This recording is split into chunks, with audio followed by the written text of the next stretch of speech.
Hello my dear students. तो complete कर लेते हैं आज हम मियोसिस को। इससे पहले वाले सेशन में हम लोगों ने मियोसिस 1 के बारे में पढ़ा था कि मियोसिस 1 को डिवाइड किया गया है प्रोफेज 1, मेटाफेज 1, एनाफेज 1 और टेलोफेज 1 में, जिसमें से प्रोफेज 1 को हमने समझा था। मैंने आपको बताया था कि भाई प्रोफेज 1 जो है वो अगर माइटोसिस हो रहा होता तो वहाँ तो प्रोफेज में सिंपली जो जो इवेंट्स होने हैं वो हो जाते, बट क्योंकि बात हो रही है मियोसिस की, जब सेल को रिडक्शनल डिवीजन करना है प्लस सेल को अपने अंदर चेंजेस भी लाने हैं, और चेंजेस लाने का सोर्स क्या है उनके पास, क्रॉसिंग ओवर। तो क्रॉसिंग ओवर करने के लिए सेल को मियोसिस 1 की प्रोफेज 1 में कई सारे इवेंट्स करने पड़ेंगे, जिसको हमने 5 में अलग अलग डिवाइड किया था।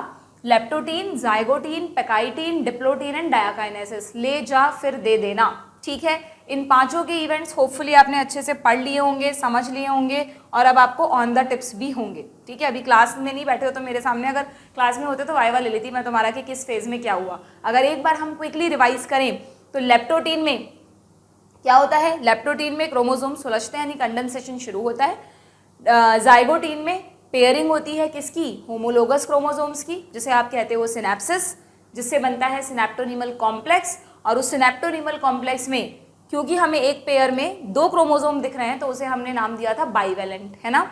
और या फिर 4 धागे दिख रहे हैं, 4 क्रोमैटिड दिख रहे हैं तो उसे आपने कहा था टेट्राड, ठीक है। फिर आई पेकाइटीन, जहां पर क्रॉसिंग ओवर हुई। किसके बीच में होती है क्रॉसिंग ओवर हमेशा, नॉन सिस्टर क्रोमैटिड। किसके हैं वो नॉन सिस्टर, होमोलोगस क्रोमोसोम्स के, ठीक है।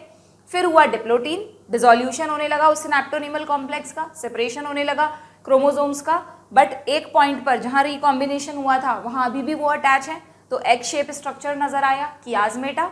और लास्ट में डायाकाइनेसिस में क्या हुआ, कियाजमेटा भी खत्म हो गया, टर्मिनलाइज हो गया, और जो भी प्रोफेज के रिमेनिंग इवेंट्स थे वो सब हो गए।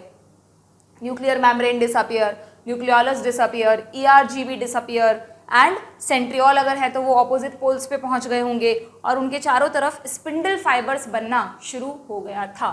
अब हमें उसी को आगे बढ़ाना है। प्रोफेज 1 तो कंप्लीट हो गई ना, हमने एक लाइन इंपॉर्टेंट पढ़ी थी कि जो डायाकाइनेसिस है, जो एंड फेज है प्रोफेज 1 की, it represent transition to metaphase. तो अब सेल मेटाफेज 1 में जा रही है, ठीक है। मेटाफेज 1 में अब देखो, अब यहाँ पे तुम्हें बहुत ज़्यादा दिमाग नहीं लगाना, क्योंकि मेटाफेज, एनाफेज और टेलोफेज जो है ना वो बिल्कुल माइटोसिस की तरह ही होती है, लगभग, बिल्कुल नहीं कहते चलो, लगभग माइटोसिस की तरह ही होती हैं। सिर्फ जो डिफरेंस है वो समझ लो क्या होता है। देखो डायग्राम से बताती हूँ, पहले आपकी ही एनसीईआरटी का डायग्राम है, इसे हम कंपेयर करते चलते हैं माइटोसिस के साथ, ठीक है। यहाँ नीचे माइटोसिस का बनाती जाती हूँ। अगर मान लो माइटोसिस चल रहा होता तो प्रोफेज में जैसा कि यहाँ पर दिखाया है क्रोमोसोम सुलझ जाते। इस बात से कोई मतलब नहीं है कि कौन किसका होमोलोग है। अगर मान लो 4 क्रोमोसोम होते एक सेल के तो चारों अलग अलग पड़े हुए हैं, कोई पेयरिंग वगैरह कुछ नहीं हुई है। सेंट्रियोल अपने पोल्स पे पहुंच जाते, है ना, उनके चारों तरफ स्पिंडल फाइबर्स बन जाते, ओके। न्यूक्लियर मेम्ब्रेन वगैरह गायब हो जाता, वो सब यहाँ भी हो गया। यहाँ प्रोफेज 1 में कोई न्यूक्लियर मेम्ब्रेन नहीं बनाई है ना। अगर ये एनिमल सेल है तो यहाँ पर तुम चाहो तो सेंट्रियोल बना सकते हो, यहाँ बनाया है इन्होंने। उस सेंट्रियोल के चारों तरफ मियोटिक स्पिंडल एपरेटस बना सकते हो, स्पिंडल फाइबर्स इकट्ठे होने लग गए। जो एक फ़र्क है दोनों में वो ये कि माइटोसिस में इस बात से कोई फ़र्क नहीं पड़ता कि किसका होमोलोग कहाँ है, ओके। लेकिन मियोसिस में जो होमोलोगस क्रोमोसोम जिन्होंने पेयरिंग की थी ना, अब वो ग्लू से चिपके हुए नहीं हैं, लेकिन अभी भी हैं वो आमने सामने ही, ठीक है। तो मेटाफेज जब आएगी ना बच्चों तो देखो क्या होगा। अगर माइटोसिस की मेटाफेज होती, ध्यान करो, तो मैंने तुम्हें कहा था सारे क्रोमोसोम सेंटर में अलाइंड हो जाएंगे। अगर 4 क्रोमोसोम्स हैं तो चारों को एक ही लाइन में अरेंज कर दो तुम, हो सकता है दोनों लंबे हो दोनों छोटे हो, उससे कोई फर्क नहीं पड़ता, चारों एक ही लाइन में अरेंज हैं। एक मेटाफेजिक प्लेट बनी थी कि नहीं, और इनको अरेंज करने में किसका रोल था, इन्हीं रस्सियों का।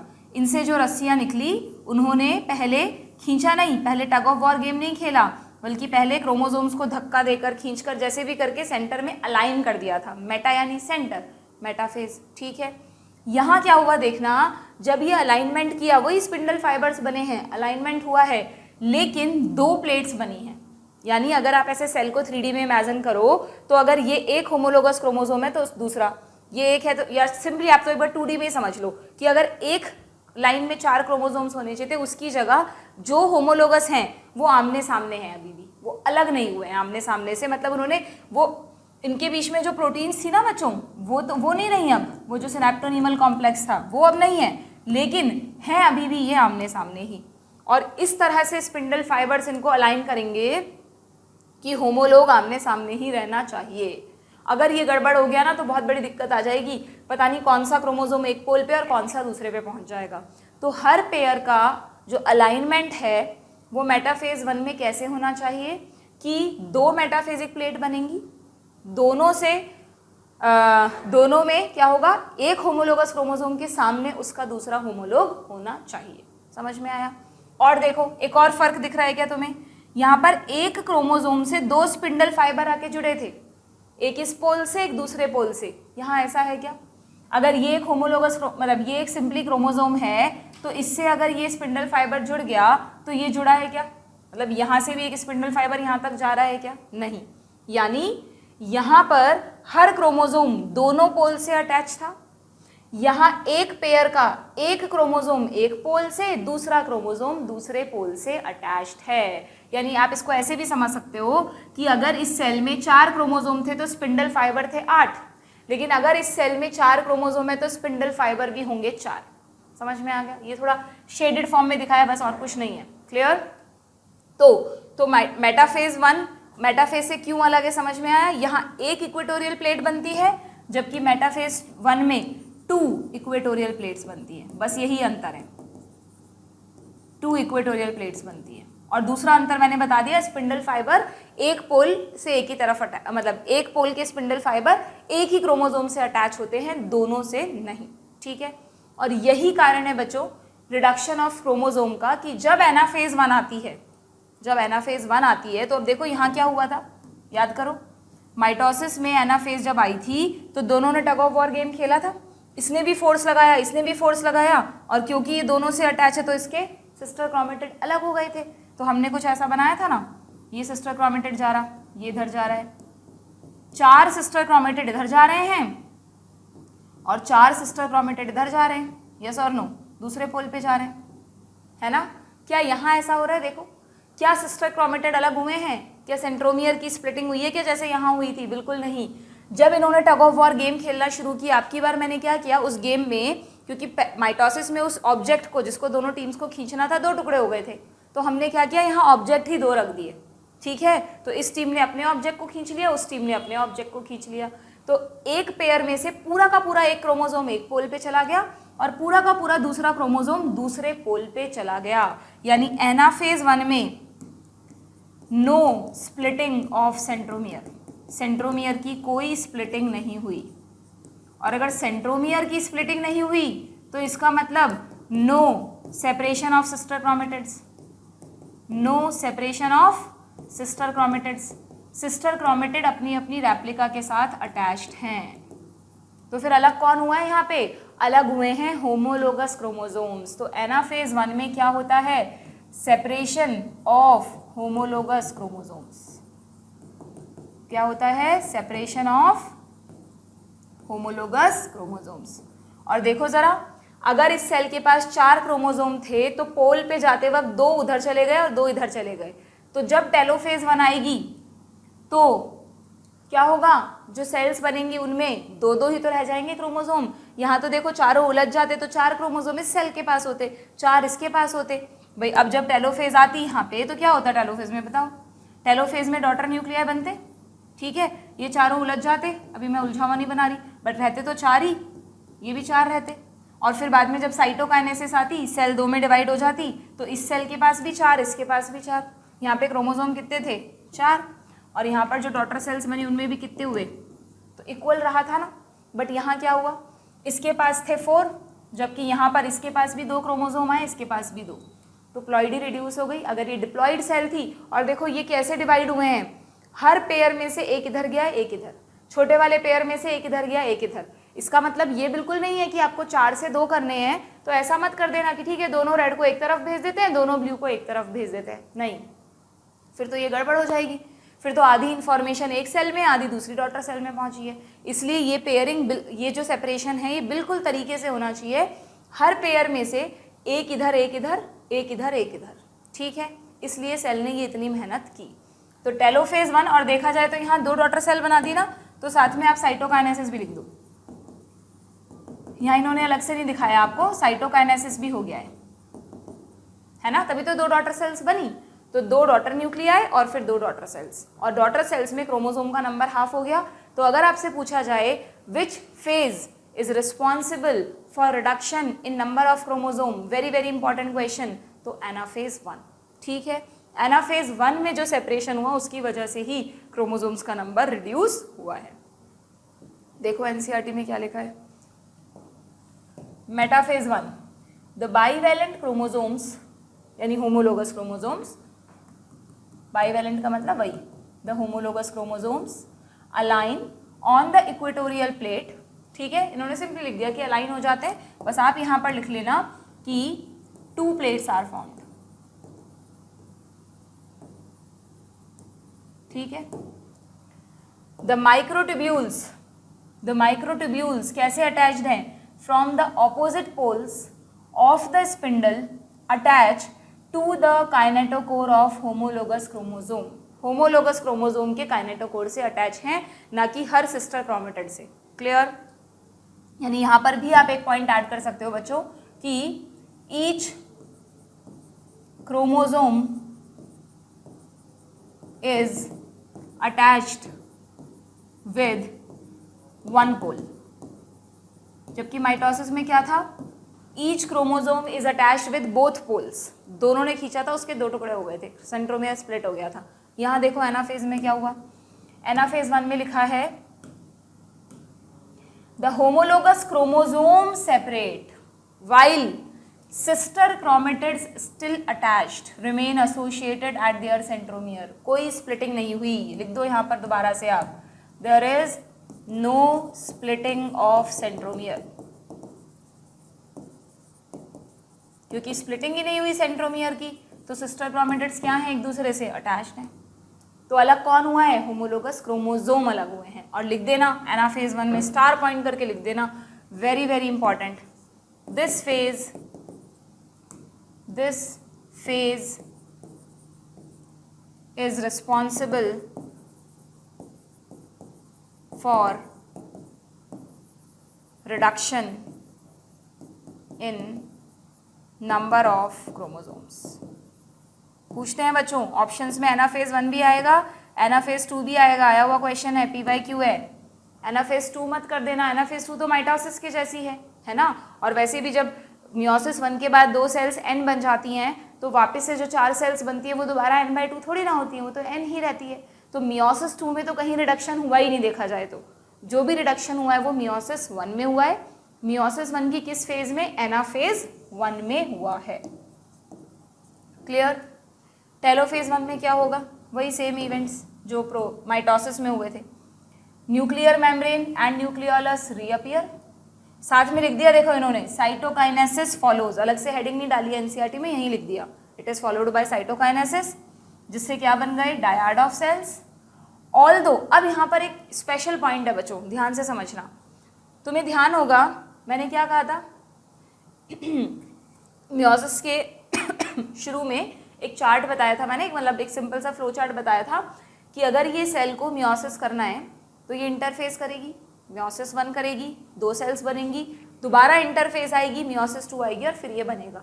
तो 2 पॉइंट्स का ध्यान रखना, क्या, एक तो मैंने कहा था कि सेकंड वाली इंटरफेज में डीएनए का रेप्लिकेशन नहीं होगा। अब तुम्हें समझ में आ गया होगा क्यों नहीं होगा, क्योंकि एक तरह से ये जो सेल्स बनी है ना, इनमें जितने भी क्रोमोसोम हैं सब अपने अपने रेप्लिका के साथ हैं, तो दोबारा थोड़ी ना रेप्लिकेशन करके 4 क्रोमेटिड्स बनेंगे एक ही पर, ऐसे वाली कंडीशन थोड़ी ना लानी है हमको। ठीक है, तो एक पॉइंट तो ये हो गया। दूसरा पॉइंट ध्यान से सुनो, डीएनए को रेप्लिकेशन तो वैसे भी नहीं करना, ठीक है। अब यहाँ पर हम क्या कहते हैं कि जब टेलोफेज आई होगी यहाँ पर, तो टेलोफेज में हम कहते हैं ना डीकंडेंसेशन होता है, क्रोमोसोम वापस उलझ जाते हैं, है ना। और फिर जब मियोसिस सेकंड की प्रोफेज आती तो फिर से कंडेंसेशन होता, फिर वो सुलझते। तो नेचर ने सोचा यार इतनी मेहनत क्यों करें कि पहले तो यहाँ उलझाएं दोनों सेल्स में, और जब वो सेकंड मियोसिस में जाएगी तो प्रोफेज में फिर उनको सुलझाने में मेहनत करें।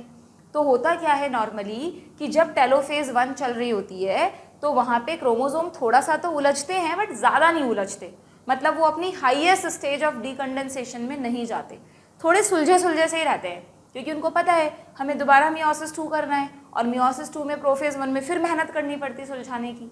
बात समझ में आ गई ना? तो देखो एनसीईआरटी में क्या लिखा है, डायरेक्ट पॉइंट लिखा हुआ है कि क्या लिखा है यहाँ पर, ऑल्दो इन मैनी केसेस यानी हमेशा नहीं, कभी कभी हो भी सकता है, in many cases the chromosomes do undergo some dispersion, they do not reach extremely extended state of the interphasic nucleus। जैसा एक इंटरफेजिक न्यूक्लियस में बिल्कुल हाईली उलझे हुए क्रोमोसोम होते हैं ना, वहां तक ये नहीं पहुंचता। they do not reach the extremely extended state। ठीक है, क्यों नहीं पहुंचता? क्योंकि आगे जाकर प्रोफेज सेकंड में उसको फिर से सुलझना है। क्लियर? एक पॉइंट तो ये हो गया। दूसरा पॉइंट क्या लिखा हुआ है कि the stage between two meiotic division is called interkinesis and is short lived। तो किस स्टेज की बात हो रही है? इंटरकाइनेसिस यानी कौन? इंटरफेज। अभी बताई थी ना मैंने आपको इंटरफेज ये वाली, ये रही कि जब मियोसिस 1 के बाद दोबारा इंटरफेज होगी तो डीएनए रेप्लिकेशन तो करना नहीं है, पढ़ चुके हम ये कॉन्सेप्ट। तो इंटरफेज छोटी हो जाएगी क्योंकि एस फेज होनी नहीं है, सिर्फ अगर एनिमल सेल है तो उसको सेंट्रियोल डुप्लीकेट करना है, प्लांट सेल है तो वो भी नहीं करना। तो इस छोटी इंटरफेस को ही क्या कहते हैं? इंटरकाइनेसिस। तो मैं ऐसा कह सकती हूँ कि interkinesis is the duration between meiosis 1 and meiosis 2। Simple. ठीक है, सारे लेक्चर्स एक दूसरे से लिंक्ड हैं। आप सोचो एक को स्किप करके दूसरा देख लें तो समझ नहीं आएगा। ओके, तो stage between two meiotic divisions is called interkinesis and is generally short lived and there is no DNA replication of DNA during interkinesis। very important। ठीक है, और इंटरकाइनेसिस के बाद क्या होगा? इंटरकाइनेसिस यानी इंटरफेज हो गई ना, मियोसिस सेकंड शुरू हो जाएगा। It is followed by prophase 2, a much simpler prophase than prophase 1। Very important. जो प्रोफेज 2 है वो बहुत ही सिंपल होती है। अब प्रोफेज 2 आएगी ना जब, तो वापस वो लेप्टोटीन, जाइगोटीन, पैकेटीन कुछ नहीं करना, जो करना था क्रॉसिंग ओवर, सिनेप्सिस सब पहले ही हो गया। अब तो बच्चों जो नेक्स्ट फेज आएगी ना मियोसिस सेकंड, वो कंप्लीटली माइटोसिस की तरह है, बिल्कुल सेम टू सेम, कुछ भी अलग नहीं है। यहाँ पर आप लिख सकते हो एक स्टार पॉइंट कि मियोसिस सेकंड, या आगे लिख लें क्या? हाँ, मियोसिस सेकंड में लिख लेंगे ना यहाँ लिखने की जगह। तो अब जो मियोसिस सेकंड आएगा यहाँ आप लिख सकते हो meiosis second is equivalent to mitosis. बिल्कुल सेम इवेंट्स हैं, कुछ फर्क नहीं है। देखो आप डायग्राम में देख लो, यहाँ पर एक सेल से 2 सेल बन गई थी ना, अब दोनों को मियोसिस सेकंड में जाना है कि नहीं? इट विल अंडरगो, पहले इंटरकाइनेसिस में जाना है, लेकिन लिख देती हूँ मैं, पहले ये सेल इंटरकाइनेसिस करेगी, शॉर्ट इंटरफेज, फिर मियोसिस 2 करेगी। ऐसे ही ये सेल भी इंटरकाइनेसिस करेगी और फिर मियोसिस 2 करेगी। ठीक है ना? तो हम मियोसिस सेकंड के इवेंट्स देख रहे हैं। यहाँ पर दोनों सेल्स आ गई मियोसिस सेकंड में। प्रोफेज सेकंड देखो क्या हुआ, क्रोमोसोम सुलझ गए, वैसे कम उलझे थे बट जो भी थोड़ा बहुत कंडेंसेशन, जो भी थोड़ा बहुत डीकंडेंस हुए थे वो वापस से कंडेंस हो गए, हाईली कंडेंस, कॉम्पैक्ट हो रहे हैं अपने आप में। ठीक है, मेटाफेज 2 में मेटाफेजिक प्लेट बनी, एक बनी कि 2 बनी? एक प्लेट, जैसे माइटोसिस में बनती है। अब क्योंकि एक सेल के पास 2 क्रोमोसोम है तो दोनों एक ही लाइन में अरेंज हो गए। अगर हमारी सेल होती 23 क्रोमोसोम होते तो 23 एक ही लाइन में होते। अगर ये मेटाफेज 1 होती तो कैसे होते? 23 एक लाइन में, 23 दूसरी लाइन में, है ना? बट मेटाफेज 2 है तो रहे 23 हैं, तो वो बट ऑब्वियस एक ही लाइन में होंगे। 2 बार क्यों दिखाया है? क्योंकि दोनों सेल्स मियोसिस कर रही हैं। ठीक है, तो यहाँ पर क्या लिख देंगे आप? 1 मेटाफेजिक प्लेट, जैसे माइटोसिस में बनती है। अब देखो जरा, एनाफेज 2 में ये दोनों सिस्टर क्रोमेटिड एक दूसरे से अलग हो गए कि नहीं? दोनों सिस्टर क्रोमेटिड अलग हो गए, यानी एनाफेज सेकंड में स्प्लिटिंग ऑफ सेंट्रोमियर, जैसे कि माइटोसिस में हुआ था। और अगर स्प्लिटिंग ऑफ सेंट्रोमियर हुआ है तो क्या होगा? Separation of sister chromatids. वो जो रेप्लिका साथ में आ गई थी उसको अलग कर दिया। अच्छा, आपको एक बात समझ में आई क्या?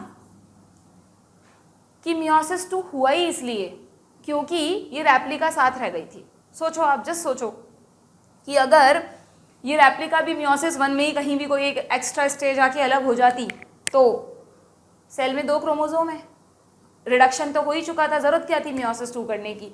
मियोसिस 2 करना ही इसलिए पड़ा सेल को, नेचर को इसलिए सेट करना पड़ा मैकेनिज्म, क्योंकि यहाँ पर नंबर तो हाफ हो गया था क्रोमोसोम का, 2 इसको मिल गए 2 इसको मिल गए, बट हर क्रोमोसोम अपनी अपनी सिस्टर को साथ ले आया था, जिसकी जरूरत ही नहीं है, क्योंकि ये तो आइडेंटिकल है ना बिल्कुल। अननेसेसरी डबल लोड क्यों कैरी करे। अगर हमारी एक सेल में 23 क्रोमोसोम है तो हर क्रोमोसोम एक क्रोमेटिड से भी वही काम करेगा, और अगर उसकी रेप्लिका प्रेजेंट है तो उससे भी वही काम करेगा। क्या मतलब है अननेसेसरी। इसलिए उन रेप्लिका को अलग करने के लिए ही मियोसिस 2 करना पड़ा, और यही कारण है कि मियोसिस 2 के पहले दोबारा डीएनए रेप्लिकेशन नहीं होता, वरना फिर दोबारा डीएनए रेप्लिकेशन हो जाता तो फिर और आफत। अब तो 4 रेप्लिका हो गई, उनको अलग करो। बात समझ में आ रही है। तो ये हुआ ही इसलिए है क्योंकि क्रोमेटिड्स को क्या करना था, सेपरेट करना था। तो अब दोबारा तो रिडक्शन नहीं करोगे ना।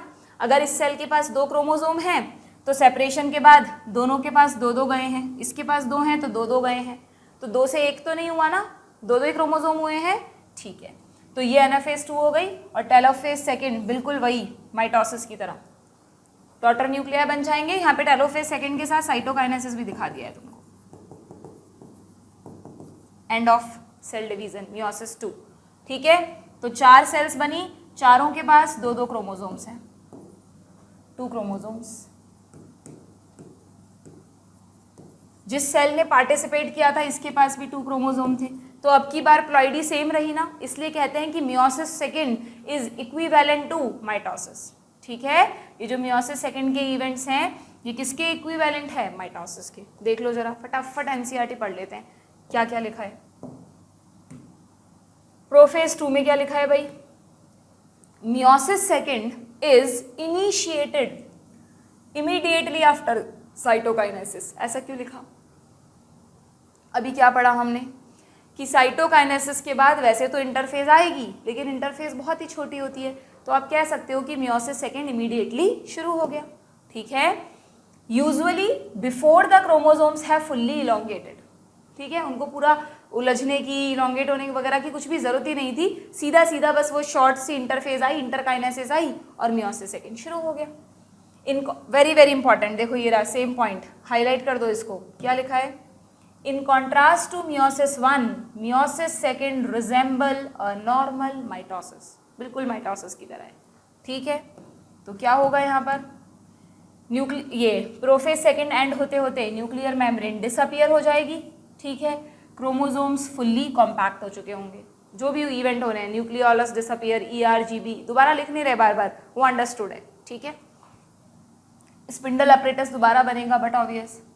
मेटाफेज सेकेंड में क्या होगा, again the chromosomes align at the equator, microtubules from opposite pole of the spindle get attach to the kinetochore of sister chromatid. फर्क देख रहे हो ना, वहां क्या लिखा था, अटैच, कहाँ गया, ये रहा, spindle attach to the kinetochore of homologous chromosome. Homologous chromosomes के काइनेटोकोर से अटैच हुए थे, तो जितने क्रोमोसोम उतने स्पिंडल फाइबर।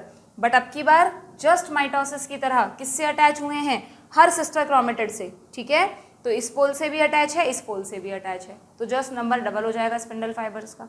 ठीक है, एनाफेज सेकेंड में क्या हुआ, अगेन हाईलाइट कर देना, एनाफेज सेकेंड में simultaneous splitting of the centromere, जो कि क्या कर रखा था, जिसने सिस्टर क्रोमेटिड्स को पकड़ रखा था, जिससे क्या हुआ, सिस्टर क्रोमेटिड अलग हो गए and allowing them to move towards opposite pole of the cell.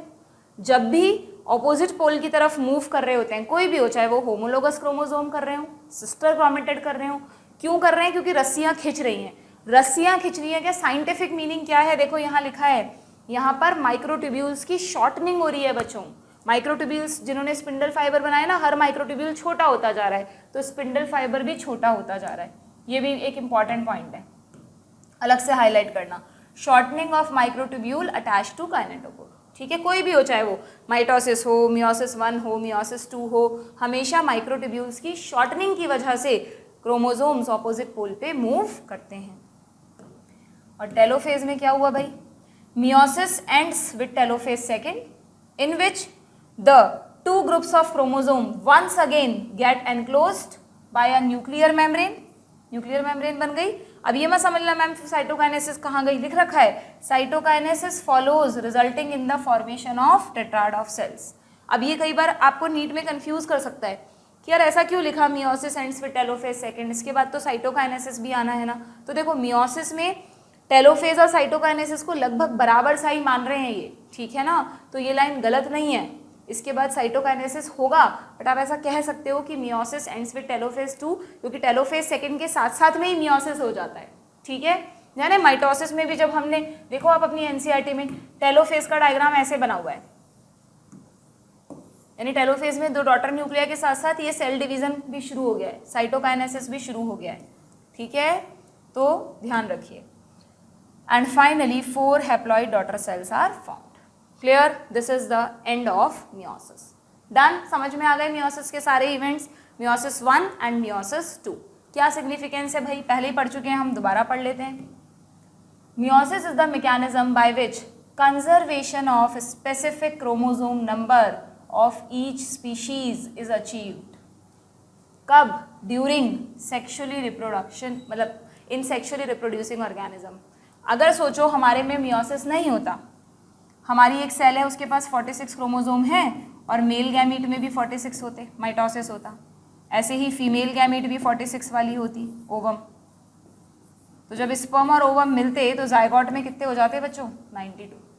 फिर क्या पता 92 वाला ह्यूमन 46 वाले के साथ या 92 वाले के साथ किसके साथ रिप्रोड्यूस करता, फिर उनके नंबर जुड़ के पता नहीं कहाँ पहुँच जाते। तो ऐसा तो हो ही नहीं सकता, क्रोमोसोम का नंबर कांस्टेंट है। वो कब पॉसिबल हुआ? मियोसिस की वजह से, क्योंकि मियोसिस में ये हाफ हो गया था, तो स्पर्म के पास भी 23 थे, ओवम के पास भी 23 थे, और जब ये दोनों जुड़े तो वापस से जायगोट में वही कंडीशन आ गई जो पेरेंट्स में होती है, ठीक है।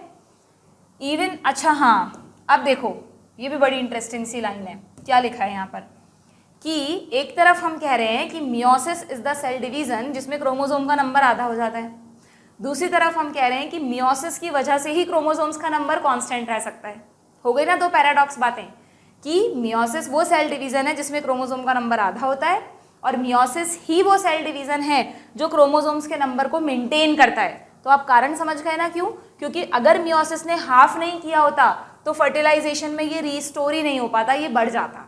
तो यहाँ क्या लिखा है एनसीईआरटी ने कि इवन दो द प्रोसेस पर से, यानी definition wise paradoxically result in reduction of chromosome number by half, कि अगर हम डेफिनेशन वाइज देखें तो इस स्टेटमेंट का पैराडॉक्स है कि क्रोमोसोम तो, कि मियोसिस तो क्या करता है, क्रोमोसोम के नंबर को रिड्यूस कर देता है, बट एक्चुअली में अगर देखा जाए तो ये रिडक्शन क्यों किया गया था? क्रोमोसोम के नंबर को कंजर्व करने के लिए, कांस्टेंट बनाए रखने के लिए। कारण मैं समझा चुकी हूँ, ठीक है। देन ये तो एक इंपॉर्टेंस हो गई, फर्स्ट इंपॉर्टेंस तो ये हो गई ये वाली, और दूसरी इंपॉर्टेंस वेरिएशंस लाने के लिए, इंक्रीज द जेनेटिक वेरिएबिलिटी। क्यों आई वेरिएबिलिटी पॉपुलेशन में from one generation to next? क्यों आई? Due to crossing over. अगर क्रॉसिंग ओवर नहीं होता तो रिकॉम्बिनेशन नहीं होते, तो फिर कोई यहाँ पर एक सोर्स कम हो जाता वेरिएशन का। और भी सोर्स हैं वेरिएशन के, म्यूटेशंस हैं, जीन माइग्रेशन, जेनेटिक ड्रिफ्ट आप इवोल्यूशन में पढ़ोगे, but this is also one of the source, recombination, ठीक है। और आपको पता ही है variations are very important for the process of evolution. Highlight कर दो, वेरिएशंस के बिना इवोल्यूशन होता क्या? जैसी करोड़ों मिलियन ऑफ ईयर्स पहले लाइफ थी आज भी वैसी ही बनी रहती अगर चेंजेस नहीं होते तो। इसलिए वेरिएशंस आना ज़रूरी है। वेरिएशंस के कई सारे सोर्स होते हैं, उनमें से एक सोर्स है रिकॉम्बिनेशन, ठीक है। डन। तो यहाँ पर आपका चैप्टर हो गया है ख़त्म बच्चों। आपके इस चैप्टर में माइटोसिस और मियोसिस की डिटेल तो हमने पढ़ ली। लास्ट में एक छोटी सी चीज़ मैं आपको एक्स्ट्रा बता रही हूँ, बहुत छोटा सा कॉन्सेप्ट है कि जब आप डाइवर्सिटी पढ़ते हो तो डाइवर्सिटी में आप पढ़ोगे कि अगर मान लो बैक्टीरियल सेल है, सुनना ध्यान से, कि अगर एक बैक्टीरियल सेल है और उसको डिवाइड करना है, आप ये तो पढ़ चुके हो ना कि बैक्टीरिया प्रोकैरियोट होता है, ये बैक्टीरियल सेल है। क्या बैक्टीरिया में न्यूक्लियस होता है? ऐसे बाकायदा न्यूक्लियस के अंदर क्रोमोसोम्स बनाओ? नहीं ना, सबको पता है। बैक्टीरिया में हमने पढ़ रखा है सीधा एक डबल स्ट्रैंडेड सिंगल डीएनए होता है। सिंगल क्यों? क्योंकि एक है तो डबल स्ट्रैंडेड। कई बार बच्चे सिंगल डीएनए का मतलब सोचते हैं कि सिंगल डीएनए ऐसा है, नहीं, डीएनए डबल स्ट्रैंडेड बनाना है, नंबर एक ही है उसका। अब इस बैक्टीरियल सेल को डिवाइड करना है, न्यू सेल्स बनानी है, तो क्या मैं यहाँ पर कह सकती हूँ कि बैक्टीरियल सेल्स माइटोसिस करेंगी? अगर माइटोसिस वर्ड यूज करूंगी तो माइटोसिस का मतलब तो न्यूक्लियर मेम्ब्रेन होती, प्रोफेज में वो डिसअपियर होती, बहुत सारे क्रोमोसोम होते, वो सुलझते, फिर उनको आधा आधा बांटते, स्पिंडल फाइबर बनते, पर ये सब तो होगा ही नहीं, है ही नहीं। क्रोमोसोम भी एक है और न्यूक्लियर मेम्ब्रेन भी नहीं है। तो इसलिए बैक्टीरिया जब डिवाइड करके नए बैक्टीरिया बनाते हैं ना, ये बैक्टीरियल सेल जब डिवाइड करके दो नई बैक्टीरियल सेल्स बनाती हैं, तो वहां पर क्या होता है बच्चों कि पहले ये बैक्टीरियल सेल अपने जैसा एक और डीएनए बना लेती है just by the process of replication, ठीक है, और फिर ये बैक्टीरियल सेल्स दो में डिवाइड हो जाती है, ये बैक्टीरियल सेल दो में डिवाइड हो जाती है बिना किसी झंझट के।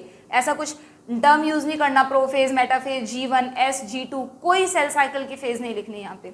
सिंपली क्या हुआ, डीएनए को रेप्लिकेट किया और डिवाइड कर गई, जिससे दोनों सेल्स के पास एक एक डीएनए आ गया, सेम टू कॉपी, ठीक है।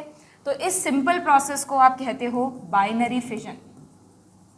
तो क्या मैं ऐसा कह सकती हूँ कि बाइनरी फिजन माइटोसिस के थ्रू हुआ? नहीं, इसके लिए टर्म यूज होती है एमाइटोसिस, डायरेक्ट सेल डिवीजन। यहाँ पे सेल को कोई इनडायरेक्ट प्रोसीजर नहीं करना, कोई टग ऑफ वॉर गेम नहीं खेलना, कुछ नहीं करना, सीधा डिवाइड हो जाना है, डायरेक्ट सेल डिवीजन, ठीक है। बस डीएनए का रेप्लिकेशन हुआ। तो हाँ, नीट में ऐसे भी क्वेश्चन आ सकता है, आया भी था इवन एक बार लास्ट 10 ईयर्स में, कि इन बैक्टीरिया डीएनए रेप्लिकेशन अकर्स, तो उसमें एक ऑप्शन था इन एस फेज, तो ज़्यादातर बच्चों ने तो वही टिक कर दिया क्योंकि डीएनए रेप्लिकेशन तो एस फेज में ही होता है, बट बैक्टीरिया में तो एस फेज आती ही नहीं है। उसमें एक ऑप्शन था जस्ट प्रायर टू फिजन, तो आंसर वो होगा just prior to fission DNA replicate, ठीक है। तो ध्यान रखना, बैक्टीरियल सेल्स में no interphase, no M phase, ये सब कुछ नहीं होता, ठीक है। सिंपली डीएनए रेप्लिकेशन होता है और रेप्लिकेशन के बाद सेल इक्वली दो पार्ट्स में डिवाइड हो जाती है, ठीक है। समझ में आ गई बात आप लोगों को? तो एमाइटोसिस यहाँ पे मैंने लिखा है that is direct cell division, Monera kingdom यानी कि बैक्टीरिया में होता है। ये रहा, देखो डीएनए है, दो डीएनए बने और सेल दो में डिवाइड हो गई। एक और जगह आप ये सेम टर्म पढ़ते हो, ये बाइनरी फिजन की बात हो रही है ना, एक और जगह आप ये बाइनरी फिजन पढ़ते हो बच्चों, प्रोटिस्टा किंगडम। अब प्रोटिस्टा किंगडम में जैसे अमीबा आता है, अमीबा तो बाकायदा यूकैरियोट है, उसकी तो सेल हमारी तरह है, उसके पास तो न्यूक्लियस भी है, सब कुछ है, बट कुछ प्रोटिस्ट जैसे कि अमीबा, प्लाज्मोडियम में भी इतना झंझट नहीं होता, उन्हें बहुत कम समय में अपना नंबर बढ़ाना है। वो ऐसी मतलब जहाँ पे भी रह रहे हैं, क्योंकि इतने छोटे हैं, सिंगल सेल्ड हैं, तो वहाँ पर ये तामझाम नहीं डाला नेचर ने। चाहे से ये यूकैरियोट हैं, ये प्रोकैरियोट थे, ये यूकैरियोट हैं, सब हो सकता था इनमें, एस फेज, G1, G2 सब आ सकता था, लेकिन नहीं, इनको भी सिंपल प्रोसेस दे दिया कि तुम तुम्हारे न्यूक्लियस को दो में डिवाइड कर लो, सीधा इस तरह डिस्ट्रीब्यूशन होता है, इक्वल डिवाइड डिवीजन होता है। समझना कि मैम ये ऐसे हुआ तो ऐसा होगा क्या, आधे क्रोमोसोम इधर मतलब प्रॉपरली डिस्ट्रीब्यूशन नहीं होगा? बिल्कुल होगा, इक्वल डिस्ट्रीब्यूशन ही होगा, बट डायरेक्ट हो जाएगा। ये भी न्यूक्लियस से दो डॉटर न्यूक्लिया बनेंगे और फिर सेल दो में डिवाइड कर जाएगी। देखो, एक न्यूक्लियस ने दो न्यूक्लियस बनाए और फिर सेल दो में डिवाइड कर गई, तो उसे भी आप क्या कहोगे, बाइनरी फिजन या एमाइटोसिस। तो अगर आपसे पूछ लें कि बाइनरी फिजन किस मैकेनिज्म के थ्रू होता है, तो एमाइटोसिस के थ्रू। किस में होता है? तो बैक्टीरिया में और कुछ प्रोटिस्ट में, ठीक है। समझ में आ गई बात आप लोगों को? So this is the end of the chapter.